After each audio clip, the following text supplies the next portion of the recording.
Graça e paz em nome de Jesus. Que bom que você está aqui conosco essa noite. Decidiu se encontrar conosco nesse lugar. Para nós é um privilégio receber você que está aqui presencialmente, você que assiste pelas mídias sociais também. É sempre uma alegria ter você conosco.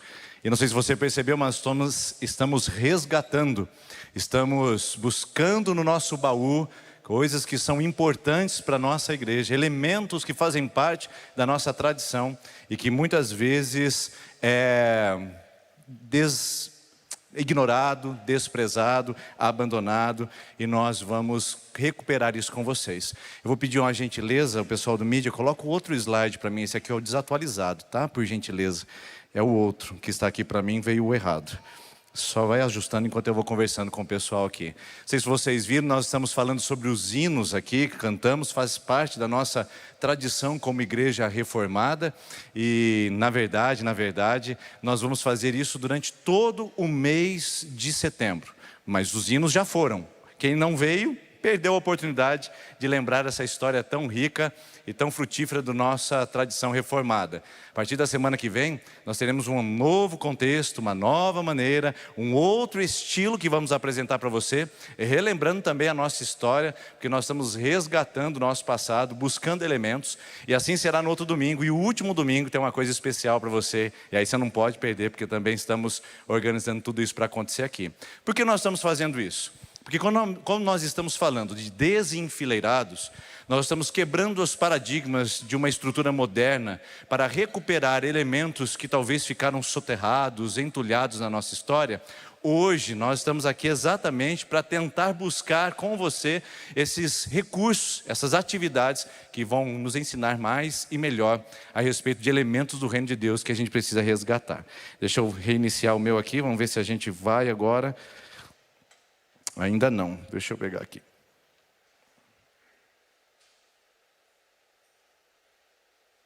Agora sim, muito obrigado. Desenfileirados é uma quebra de paradigmas para uma igreja e uma comunidade religiosa, não só a nossa, mas a nossa estrutura atual, que se acostumou a viver em círculos. Então o que nós estamos tratando e trabalhando com você aqui nesses dias é que uma igreja em círculos e não somente em fileiras é que é uma igreja relevante. Se você não estava conosco aqui domingo passado, você pode recuperar essa mensagem no YouTube e descobrir que nós falamos que nós não queremos retirar as fileiras, nós não queremos eliminar os irmãos da nuca, nós queremos adicionar círculos, porque para nós círculos são melhores do que fileiras. Faz parte da nossa estrutura cristã, mas nós queremos recuperar esse elemento fundamental que foi a matriz da estrutura da igreja cristã primitiva, que foram os pequenos grupos. E aí, eu preciso admitir com você que não dá para falar em ciclos sem falar em pessoas. Ciclos são melhores não enquanto estrutura, são melhores não enquanto geografia. Ciclos são melhores não enquanto geometria, eles são melhores enquanto pessoas, quando nós nos conectamos, quando nós interligamos, quando nós nos interconectamos. Mas eu preciso confessar para você que quando a gente começa a falar sobre pessoas na igreja, sobre conexão, sobre relacionamento, você automaticamente já começa a ter um frio na espinha, já começa a ter um calafrio. Lá vem essa conversa de igreja de que a gente precisa se conectar com pessoas, que a gente precisa se relacionar com pessoas, porque pessoas geralmente são a razão, de fato, da nossa maior alegria e também da nossa maior tristeza. Quero fazer um exercício rápido com você aqui. Pense na última alegria exuberante e exultante que você teve no seu coração. Aquele regozijo inefável que esteve na sua vida. Pensa aí um pouquinho. Pensou numa alegria, última agora, recentemente? Provavelmente tem uma pessoa envolvida nessa alegria, não tem não? Tem alguém de carne e osso que está presente, que é o responsável imediato e direto por essa sua alegria. Agora eu quero fazer o exercício contrário. Pensa em alguém que te deixou profundamente triste, magoada, decepcionada. Pensa numa situação de tristeza, melhor dizendo. Pensou? Tem uma pessoa envolvida nessa situação de tristeza. tem alguém de carne e osso, porque de fato nós vivemos nesse paradoxo entre conviver com pessoas que nos alegram, conviver com pessoas que nos entristecem e ter a experiência feliz de pessoas que nos entristecem, de repente nos deixarem alegres, e a infeliz experiência de pessoas que nos deixam alegres, de repente nos deixarem tristes. Não é assim com você? É assim comigo, é assim fora da igreja, é assim no ambiente de trabalho, é assim com você que está aqui, é assim dentro da igreja e fora dela, porque pessoas são a razão da nossa tristeza e da nossa alegria, e nós vivemos esse paradoxo incoerente o tempo todo da nossa vida, mas não somente você e não somente eu. Temos um homem das Escrituras, o apóstolo Paulo, um homem extremamente relacional, cujas experiências das escritas dele nos mostram exatamente isso. Tinha afetividade, tinha zelo por pessoas, tinha conexão. Um homem que deu a sua vida para que pessoas pudessem se sentir bem, acolhidas e recebidas no Evangelho de Cristo. Mas Paulo teve que lidar com a profunda tristeza dessas pessoas que muitas vezes não retribuíram o favor. E ele escreve a sua última carta em vida. Sim, a segunda carta de Paulo a Timóteo, seu fiel discípulo, foi a última carta que ele escreveu em vida. Provavelmente no ano 64 depois de Cristo. Ele estava preso em Roma, estava numa condição totalmente insalubre, estava num cárcere totalmente úmido, frio e gélido, onde ele escreve uma carta tomada de calor humano, tomada de relacionamentos de pessoas, onde ele mostra para o jovem Timóteo, que seria o seu sucessor na liderança da igreja de Éfeso, que a realidade é triste. As pessoas com as quais você convive e com as quais você depositou tempo e investiu energia, muitas vezes decepcionam e ignoram suas atitudes. Mas Timóteo, você não pode viver sem elas. Então Paulo escreve uma carta sentimental no corredor da morte, para mostrar para o jovem discípulo que sim, pessoas são as causas de nossos transtornos, mas as pessoas também podem ser as causas de nossas grandes alegrias. Veja só o que ele escreve na primeira carta, ou melhor, na segunda carta a Timóteo, capítulo número 4, versículo 9. Ele diz para Timóteo, preso, já desgastado pelo tempo, ele diz: Timóteo, procure vir logo ao meu encontro. Procure vir logo ao meu encontro. Tenho saudade de você, meu chapa, meu brother. Pois Demas, amando este mundo, abandonou-me e foi para Tessalônica. O Crescente foi para Galácia e o Tito para Dalmácia. Só o Lucas está comigo. Traga Marcos com você, porque ele me é útil para o ministério. Enviei Tíquico a Éfeso, e quando você vier então, traga a capa que deixei na casa de Carpo, em Troade, e os meus livros, especialmente os pergaminhos. Alexandre, o latoeiro, o ferreiro, o que trabalhava com bronze, causou-me muitos males. O Senhor lhe dará retribuição pelo que fez. Previna-se contra ele, porque se opôs fortemente às nossas palavras. E aí ele encerra o circuito de abandono, deixando registrado o versículo 16. Na minha primeira defesa, ninguém apareceu para me apoiar. Todos me abandonaram. Ninguém apareceu. O homem das multidões, o homem das dezenas de igrejas e centenas de discípulos, está desamparado, sozinho, abandonado, dentro de uma prisão em Roma. E ele externa esse sentimento para mostrar para todos nós, e para Timóteo especialmente, que pessoas são imprevisíveis. Faz parte do relacionamento que as pessoas, elas custem alguma coisa para nós. Foi assim desde o princípio. Se quisermos viver sozinhos, isso talvez não nos custará nada, mas também não teremos a oportunidade de experimentarmos grande alegria. Em Gênesis capítulo 2, versículo 18, Deus diz: não é bom que o homem esteja só. A pandemia nos colocou em circuitos fechados de solidão e de abandono. E muitos de nós ainda não saímos disso, embora a Covid-19 tenha sido controlada pelo sistema de saúde. Muitos de nós ainda continuamos isolados, abandonados, tristes. Estamos ainda individualistas na vida, porque preferimos a solidão da individualidade ao risco de sermos machucados por algum relacionamento. E é verdade, relacionamentos machucam. Porque para Deus mudar a estrutura de Adão como homem solitário, precisou-lhe retirar a costela. Porque relacionamentos podem nos custar a costela. Relacionamentos ferem e fazem uma incisão no nosso corpo, no nosso coração e na nossa alma. Se quisermos compartilhar a vida com alguém, devemos estar dispostos a lidar com a imprevisibilidade da existência e dos relacionamentos humanos. Porque sim, viver com pessoas muitas vezes nos custa a costela. Viver com pessoas muitas vezes nos causa dor. Mas a solidão desta vivência sem pessoas é altamente transtornante e dilacerante para o nosso coração ainda assim. Desse modo, eu olho para esse texto encharcado de sentimentalismo e vejo um homem dizendo a Timóteo: as pessoas vão surpreender você, Timóteo. Você será pastor e líder de uma comunidade, mas não se assuste quando elas te decepcionarem, porque pessoas são imprevisíveis.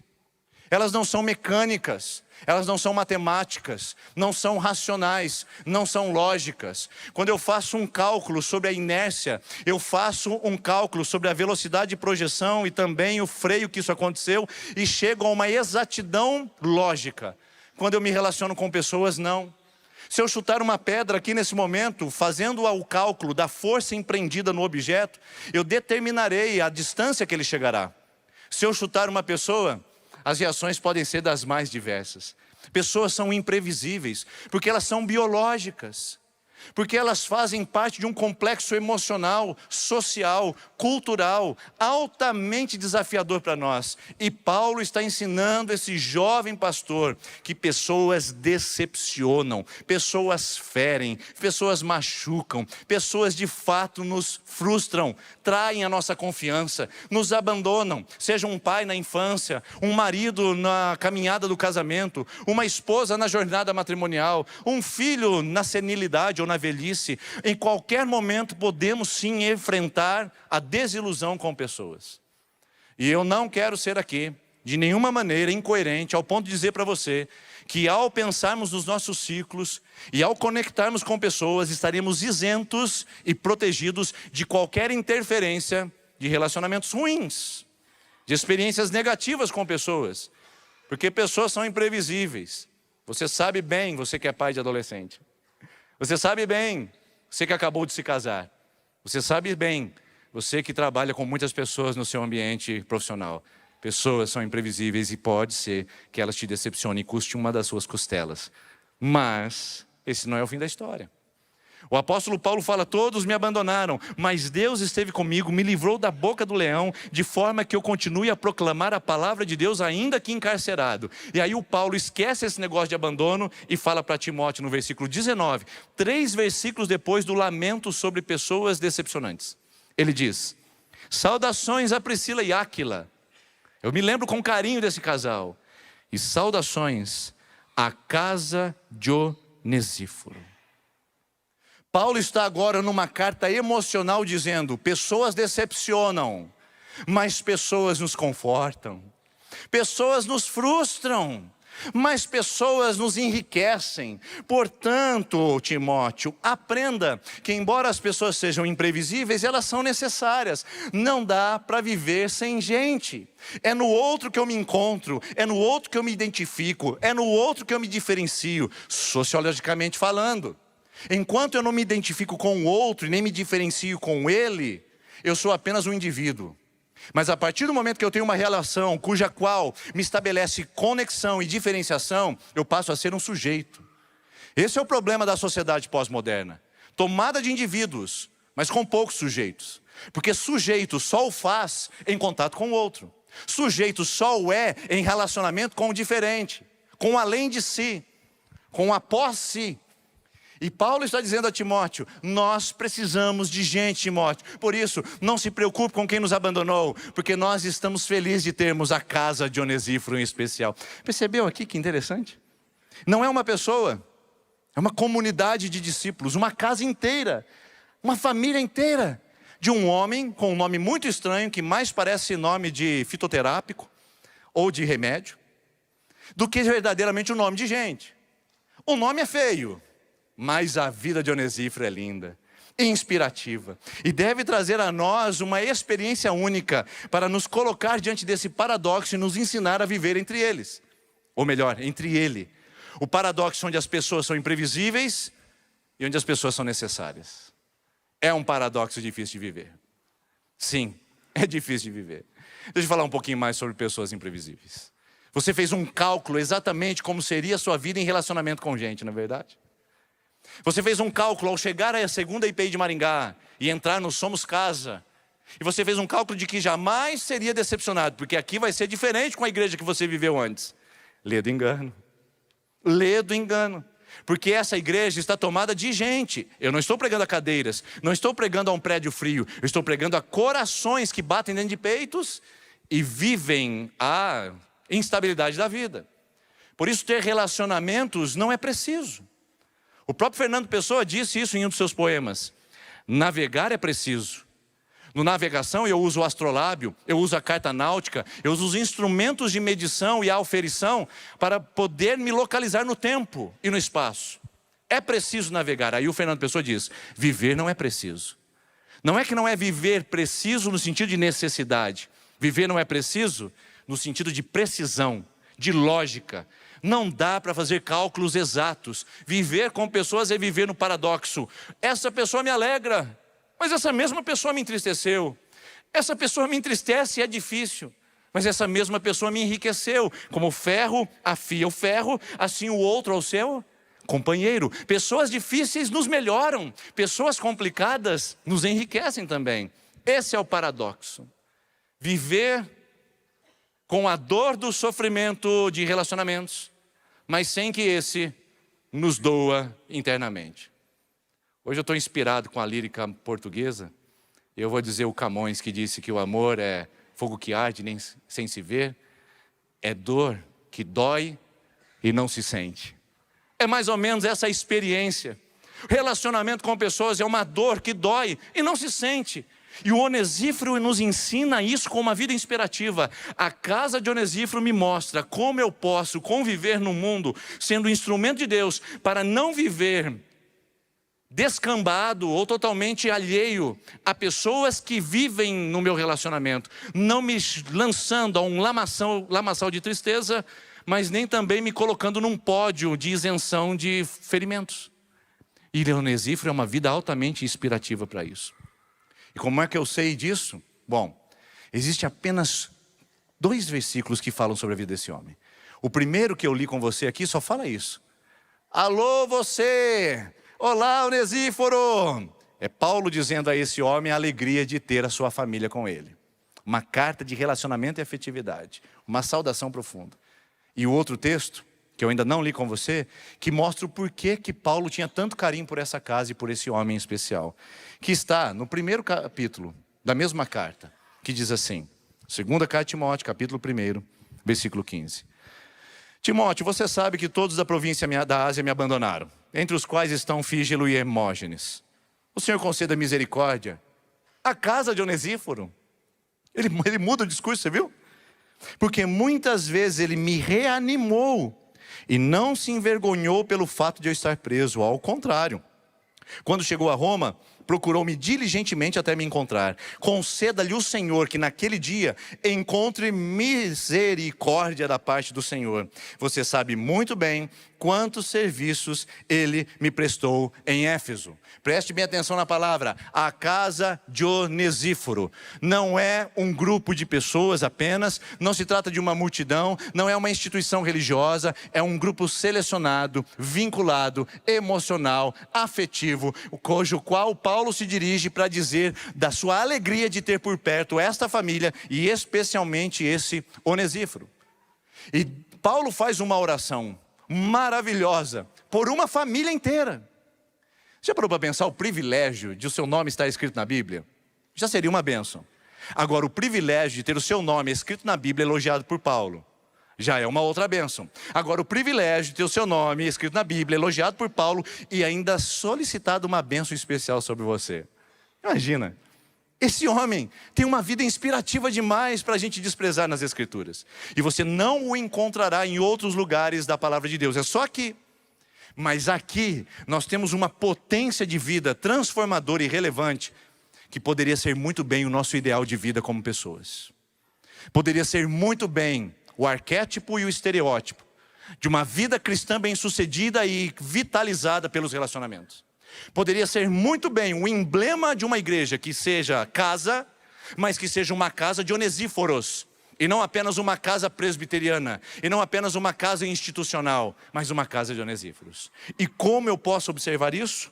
Preste atenção em alguns movimentos desse texto. Eu vou ficar com você com essa tela o tempo todo agora.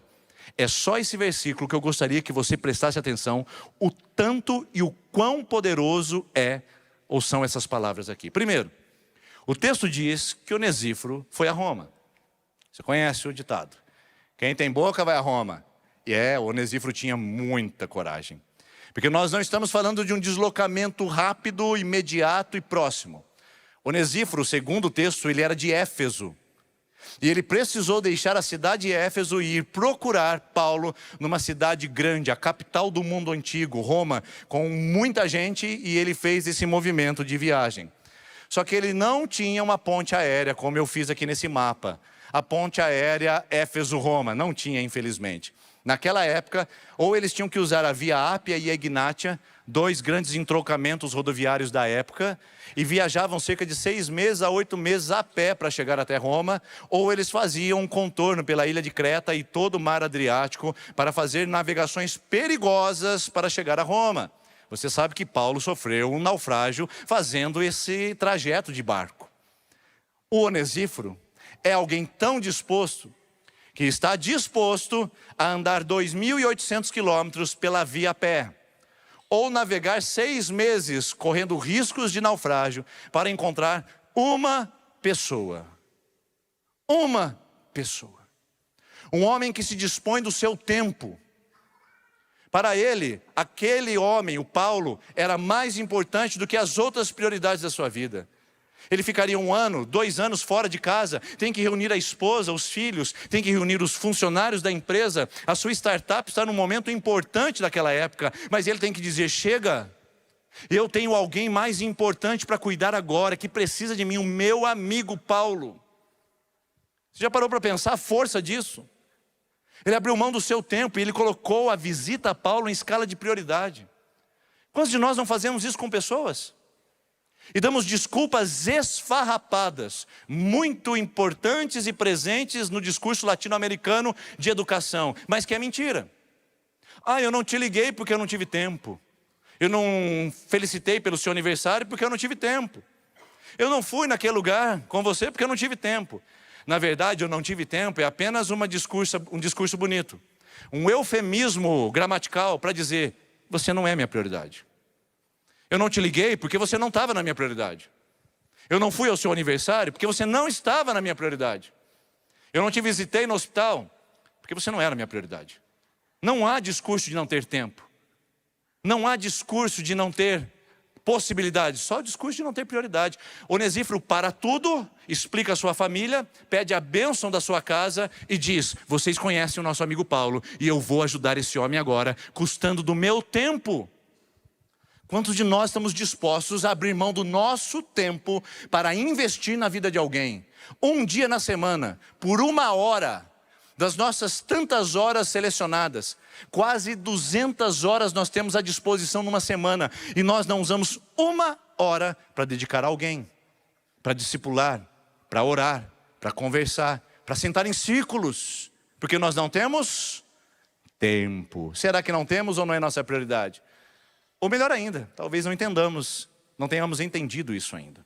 E isso é uma boa conversa para depois.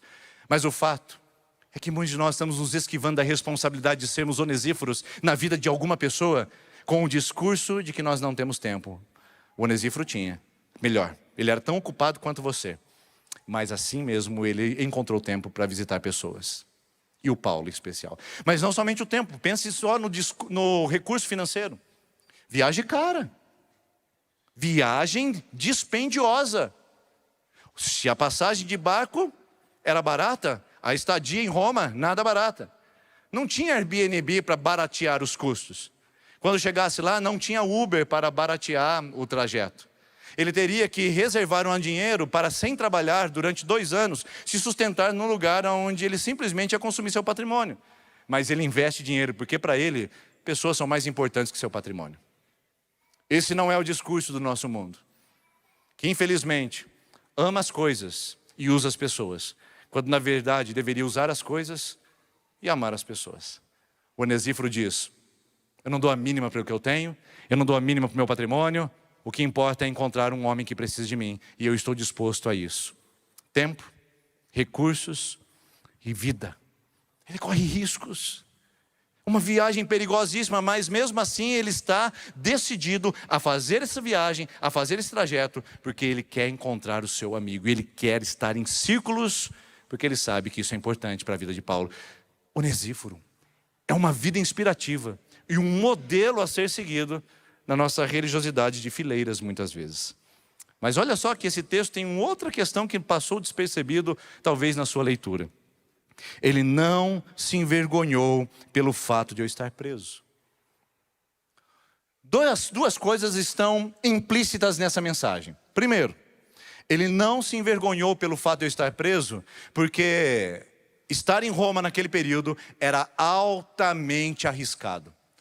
Sim, o nosso amigo Nero, que é o imperador de Roma, o mais cruel, truculento e psicopata imperador da história, que abusou da sua própria mãe e depois a matou, que matou a sua própria esposa com um bebê no ventre a chutes, que tinha uma mentalidade totalmente insana, tinha colocado fogo em Roma, estava culpando os cristãos pelo fato de Roma ter pegado fogo. E aí, Roma é um lugar que é o cataclisma, o epicentro de todos os problemas em relação à religiosidade cristã. E aí o camarada Onesíforo vai procurar o homem que é o símbolo do cristianismo em Roma. Ele não se envergonha da prisão de Paulo. Ele assume o risco. Ele sabe que ele pode morrer. E de fato, alguns estudiosos dizem que provavelmente Onesíforo morreu nessa empreitada de visitar Paulo. Por quê? Porque o texto começa dizendo: saudações à casa de Onesíforo, mas não fala do Onesíforo. Fala misericórdia à casa de Onesíforo e não fala de Onesíforo. Mas quando fala desse homem, fala em sentido singular, que o Senhor o recompense naquele dia. Parece que Onesíforo está morto quando Paulo escreve essa carta, não é? Ele pagou o preço, provavelmente, de visitar um homem cuja amizade não fez com que ele se importasse da própria vida. Ele não tinha os bens, os filhos e a própria casa em valor.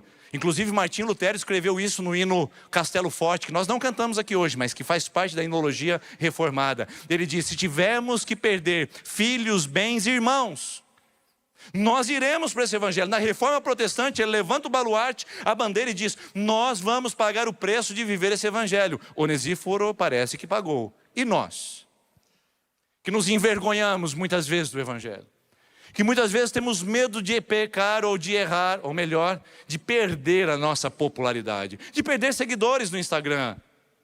Temos medo de parecer politicamente incorreto e sermos cancelados pelo tribunal da internet. Ah, irmãos, isso não é vida de Onesíforo, porque onesíforos pagam o preço para encontrar pessoas cujos corações precisam encontrar Jesus. Mas isso é só uma parte da história. Se envergonhar das cadeias de Paulo era se envergonhar do prisioneiro que ele se tornou. Imagine só que ele estava em primeira classe. Não, queridos. A prisão daquela época era totalmente insalubre, úmida, fétida, nojenta. Eles faziam as suas necessidades ali mesmo. E eles ficavam em meio à sua urina e às suas fezes, naquele lugar. E muitos morriam rapidamente de infecções contraídas daquele ambiente totalmente insalubre.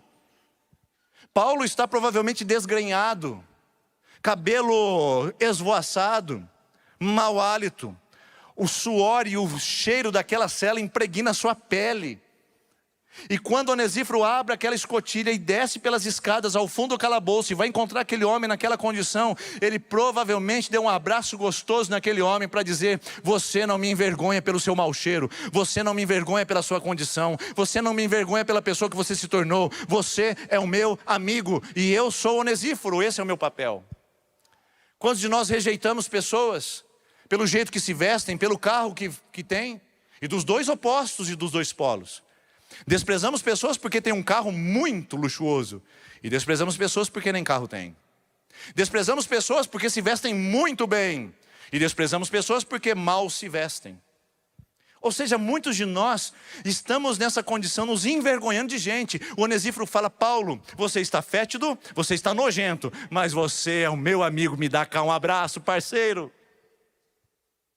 Eu costumo dizer, queridos, alma não tem cheiro, porque se tivesse, nós não suportaríamos ficar perto uns dos outros. Por isso, não se iluda com o cheiro do seu irmão, do perfume Dolce & Gabbana que ele usa. E não se empolgue com a bolsa Louis Vuitton que ele entrou aqui. E nem o despreze pelo chinelinho encardido que ele entrou carregando aqui nesse templo, nesse lugar. Porque não é isso que faz as pessoas. O que as faz é o seu coração, é a sua vida, é a sua alma. E é com isso que nós devemos nos importar e nos interessar como igreja.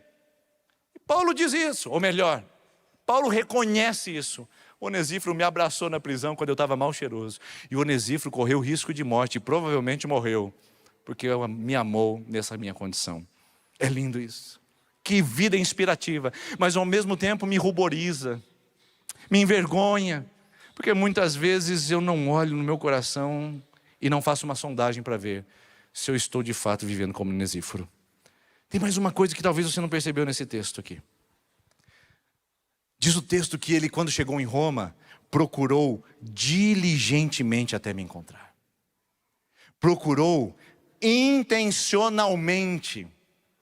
Essa palavra é muito interessante, porque você acha que o Onesíforo encontrou Paulo rapidamente? Quantos habitantes você imagina que Roma antiga, no primeiro século, tinha de habitantes naquela época? Quantos você acha? 100 mil? Não, mais. 300? Não, quem dá mais? De 700 a 1 milhão de habitantes. Agora você imagina, Onesíforo saindo de Éfeso, que era a segunda capital do mundo, uma das cidades mais importantes do mundo antigo do Império Romano. Ele sai daquele lugar e vai visitar Paulo, e aí ele manda um WhatsApp para o Paulo. Paulo, faz um favor para mim, manda a localização. Aí ele coloca no Waze. Vou chegar em 6 meses, 9 dias e 24 horas. Não tinha geolocalização e nem serviço disponível de rastreamento naquela época, irmãos. Ele tem que sair vasculhando, escarafunchando todos os ambientes de Roma. Paulo está aqui não, Paulo está aqui não, Paulo está aqui não. Onde está Paulo? Paulo está aqui não. Ele tinha que procurar, e o texto diz que ele procurou até encontrar. A palavra diligente é o mesmo termo utilizado na parábola de Lucas 15, da mulher que procurou diligentemente a dracma perdida, o valor financeiro até encontrar. É procurar com intencionalidade, é procurar até encontrar. E nós desistimos com uma facilidade, não é verdade? Desistimos das pessoas como elas fossem descartáveis rapidamente. Casamento? A gente acha outro.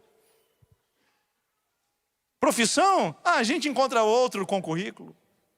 Funcionário? A gente contrata mais um. Como a gente descarta pessoas? Membros? A gente vai ganhar mais na igreja. Irmãos, como nós somos displicentes no cuidado e no trato com as pessoas, de sermos intencionais, de agirmos até encontrar, porque o diabo é bem intencional com a nossa geração. Ele liga para o seu filho e para a sua filha, através de uma voz feminina ou masculina, e diz: eu vou te levar na balada, eu pago seu ingresso, passo te pegar em casa, e eu garanto que você terá o que comer e o que beber naquele lugar, é por minha conta. E nós, quando vamos ser diligentes em procurar uma pessoa, a gente diz: você vai na igreja comigo? Estou um pouco cansado. Então tá bom, Deus abençoe. O diabo é muito mais intencional com a nossa geração do que os crentes que têm a mensagem poderosa do Evangelho de transformação. Irmãos, procurar diligentemente é nos esforçar para achar as pessoas que Deus tem chamado ao Evangelho. Deus já as chamou, Deus já as encontrou pela graça. Nós precisamos ir buscá-las. Deus não disse vinde para a igreja, Ele disse ide. É a nossa responsabilidade ir, minha irmã. É a nossa responsabilidade se conectar com gente, meu irmão. É a nossa responsabilidade ir, porque eu quero dizer uma frase importante para você. Tem pessoas que nunca conseguirão chegar aqui sozinhas. Você precisa ir buscá-las. Você precisa ir buscá-las com o seu relacionamento. Pessoas que vêm pelo relacionamento, ficam pelo relacionamento. Às vezes saem por causa do relacionamento. Mas Ele é poderoso para vincular gente e corações. Vir por causa de um pregador ou vir por causa de uma estrutura, isso passa. Essa paixão, ela vai arrefecer com o tempo, mas vir por causa de relacionamentos e uma vida discipulada em círculos, essa tem durabilidade numa vida cristã. Então a gente tem que procurar diligentemente. Tem gente que não virá sozinha. Você precisará ir buscar. Você precisará ir buscá-la. Esse é o princípio. E Onesíforo fez isso. Paulo não consegue me achar. Paulo não consegue vir até mim. Eu vou até ele. Que tal você ser um Onesíforo? Que tal você ser uma Onesífora a partir de hoje? E ir buscar, e ir encontrar pessoas que não conseguem chegar a Cristo sozinhas. E vão precisar de pessoas como você para ser instrumento para isso. Mas vamos lá, que está acabando aqui o nosso conteúdo de um versículo só. Porque muitas vezes ele me reanimou. Muitas vezes ele me reanimou. Essa palavra é linda. Primeiro porque ela tem uma incidência constante. Ele me reanimou. Uma vez, duas vezes, três vezes. Muitas vezes. Homem persistente esse tal de Onesíforo. Disciplinado, disposto, disponível. E lá está ele uma vez visitando Paulo, abre-se a escotilha, entra o Onesíforo, fecha a escotilha, sai o Onesíforo, volta o Onesíforo, abre a escotilha. Que coisa linda o homem que visita constantemente o seu melhor amigo. E vai se conectar com ele nas suas dores e nas suas misérias. Muitas vezes, não é uma vez só, não é uma vez de vez em quando, não é aquele raras vezes, mas sempre acontece. É sempre, continuamente, ele reanima o coração de Paulo. E sabe o que significa essa palavra reanimar? A palavra grega é anapsuko. E é bonito falar grego aqui. Mas você entendeu o que significa? Então eu vou repetir de novo. A palavra grega para reanimar é anapsuko. Como não te empolgou, eu vou contar uma ilustração para você entender o que é anapsuko. Estou eu ensinando literatura na minha classe de ensino médio, como já o fiz anteriormente, não hoje em dia. Estou falando sobre as formas literárias de Machado de Assis. Estou no meio de uma explicação sobre a metalinguagem, recurso importante nas escritas machadianas. E quando eu estou falando da metalinguagem em um dos seus livros, eu escuto um som lá fora. E os meus alunos entediados com aquela aula nada interessante, porque onde eles vão usar a metalinguagem de Machado no futuro? Eles escutam um som mais ou menos assim.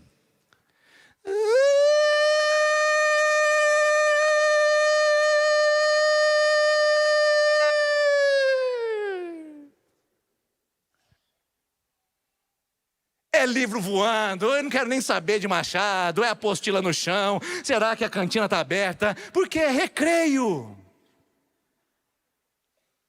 Anapsuko é a palavra latina traduzida para recreio. Recreio é o alívio. É quando você está entediado, você está triste, você está amargurado, você está sufocado, preso pelo colarinho, depois de ficar naquele casamento, comendo docinho à vontade, e você vai assim, ai, alívio. Onesíforo é alívio para um coração encarcerado. Onesíforo é gente que mostra o que veio fazer nesse mundo. Ele não veio ficar rico, ele não veio abrir mais uma filial, ele não veio alavancar uma startup, ele não veio ter apenas filhos e construir família, ele não veio fazer patrimônios e castelos, ele não veio deixar o nome dele registrado numa rua principal da cidade, ele veio tocar vidas, ele veio ministrar corações, ele veio aliviar almas do sofrimento e do cárcere da sua vida emocional, da sua vida espiritual. Onesíforos são alívio para esse mundo. Eu quero perguntar para você: você é um alívio na sua casa? Ou é um sufoco? Você é um alívio no seu trabalho? Ou é um sufoco? Você é um alívio? Você é anapsuko? Você é um refrigério para a vida das pessoas? Ou é um sufoco? Porque ou nós estamos aliviando, ou nós estamos sufocando. Me parece que não há espaço para neutralidade quando falamos em pessoas. Onesíforo muda o ambiente. A prisão é fria, é gélida. O cárcere é lamentável. O tédio, a rotina. Mas quando Onesíforo entra, o ambiente muda. Tem alegria, tem abraço, tem histórias contadas, tem conexão. Jesus disse que nós somos onesíforos quando ele disse que nós somos sal da terra e somos luz do mundo. É a nossa responsabilidade mudar o ambiente desse mundo, queridos. Tem muita gente encarcerada que precisa de um alívio. Tem muita gente encarcerada e presa que precisa de Onesíforos na vida dela. E eu quero ir um pouquinho mais longe ainda. Tem gente encarcerada sentada do seu lado, nessas fileiras. Tem gente presa aos seus traumas, sofrimentos, angústias, descrenças, sentada do seu lado, atrás de você nessas fileiras. O problema é que você não enxerga, porque está em fileira. Tem gente que veio estudar aqui numa universidade, se sente totalmente abandonada. Seus pais moram longe. Ela se sente sozinha. Toda quinta-feira ela recebe um convite. Vamos no bar do Bird. Bar do Bird.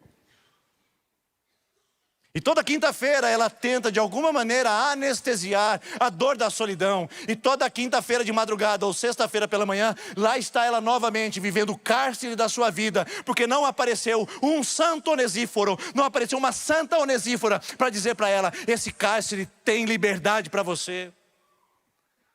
Tem empresários aqui que estão no cárcere das suas próprias empresas, vivendo uma angústia constante e contínua, dependendo de um Onesíforo atravessar o corredor, sentar na sua cadeira e dizer: você é o meu patrão, mas eu sou alívio na sua vida, porque eu quero ser Onesíforo nessa empresa. Tem maridos e esposas encarcerados aqui que estão esperando alguém se levantar para ser um ânimo, um alento, um alívio no seu coração. E isso nós não faremos com discurso. Isso nós não faremos com políticas públicas. Isso nós só o faremos com relacionamentos, com vida na vida e com pessoas. Por isso a gente precisa viver essa expectativa e essa perspectiva de sermos Onesíforos para um mundo que está encarcerado. E por fim, o texto diz: Timóteo, vamos lá, camarada. Você sabe muito bem, porque ficou evidente a você, a mim, a todo mundo, que esse homem, Onesíforo, era um servo de Deus. Todo mundo na igreja sabe como ele servia, porque era um homem de Deus consagrado. E você sabe muito bem quantos serviços ele me prestou em Éfeso. A palavra serviço é diaconia em grego. Então, em outras palavras, Paulo está dizendo: o Onesíforo foi um diácono. Foi alguém que serviu em nossa comunidade. Ele não era um consumidor que sentava e dizia: opa, erro de conjugação verbal. Opa, falha de afinação vocal. Opa, estacionamento complicado, tive que estacionar no piso 2, isso não é uma igreja acolhedora. Opa, o meu filho voltou e disse que ele brigou com o amiguinho. Opa, tem alguma coisa estranha. Onesíforo é diácono. Ele serve. Ele diz: onde está precisando de gente mesmo? Eu estou aqui. Porque o coração de Onesíforos é voltado a servir pessoas. A servir e a impactar a vida de gente. De fazer a diferença em corações e não em estruturas. Porque o próprio nome de Onesíforo é o nome que o vincula ao seu serviço. Sabia disso? A casa toda desse homem é abençoada pela sua atitude. A minha oração é que nós somos casa. Mas a minha oração, em nome de Jesus, é que nós sejamos uma casa de Onesíforos. Onde a nossa casa seja abençoada aqui nesse lugar, porque temos gente que serve, gente que procura pessoas, gente que investe tempo em vidas, gente que investe recursos em corações, gente que não desacredita de relacionamentos, gente que se conecta umas com as outras, gente que reanima corações e é alívio uns para os outros de um mundo difícil e cansativo. A minha expectativa é que sejamos Onesíforos nessa casa. Somos casa, uma casa abençoada por um nome: Onesíforo. Sabe o que significa esse nome? Eu vou explicar para você. Onós, foros. São duas palavras gregas que se juntam. Esse é o nome de Onesíforo. Não resolveu, né? Tá. Onesíforo significa... é muito forte. É bonito demais. O nome é feio, mas o significado é bonito. Significa que... Mas pense você colocar um nome desse para o seu filho. Você que está grávida aí de um menino. Pensa aí nessa possibilidade. Onesíforo. E quem sabe se for menina, Onesífora. Que tal você que é sogra? Manda agora uma mensagem para sua nora. Ela vai querer te matar. Mas você pode dizer: descobri o nome do meu netinho. É Onesíforo. É feio, né, gente? Não, é feio demais. Desculpa, mas Onesíforo não vai dar, não. Esse nome significa, literalmente... Antes de falar esse nome, eu queria só dizer para você que nós precisamos que isso seja uma atitude do nosso coração, que o nosso nome carregue essa verdade e carregue este elemento, a identidade de ser Onesíforo, que significa literalmente portador de benefícios, aquele que traz proveito.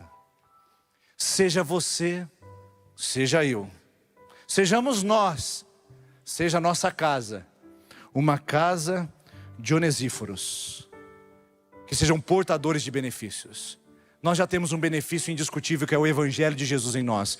Basta a gente agora carregar, mostrar e portabilizar isso ao mundo. Ser portador de benefícios. E para esse você não precisa ter um CAC para ter porte de arma. Não, esse você já tem em Cristo Jesus. Leve esse benefício ao mundo. Mostre ao mundo que você é uma Onesífora. Um Onesíforo que investe tempo e vida para que pessoas sejam impactadas com a sua história. Porque Onesíforos carregam benefícios, carregam proveito. E preste bem atenção, Paulo diz, você lembra, Timóteo, que Onesíforo foi um diácono. Vamos traduzir literalmente? Literalmente como Paulo disse em grego. Timóteo, você se lembra que o portador de benefícios foi um servo? Ô Timóteo, você lembra que aquele que traz proveito nos serviu? Sejamos isso, irmãos, para que nós possamos ser uma casa em círculos de gente que toca gente que vive em gente e não em gente que vive enfileirado. Por isso eu queria convidar você a entender que na segunda IP de Maringá nós somos casa, mas muito mais do que uma casa onde muitas pessoas mal se conhecem. Nós sejamos uma casa que tenha círculos. E sim, nós somos círculos também. E Deus vai nos dar graça para a gente se conectar um na vida do outro. E apesar das nossas tristezas com pessoas, nós também teremos muitas alegrias. Quando as tristezas vierem, nós a transformaremos porque sabemos quem somos em Deus. Quando as alegrias vierem, nós não nos empolgaremos tanto porque sabemos que tristezas podem chegar. Porque pessoas são seres humanos e que precisam de alívio, cuidado e precisam de Onesíforos.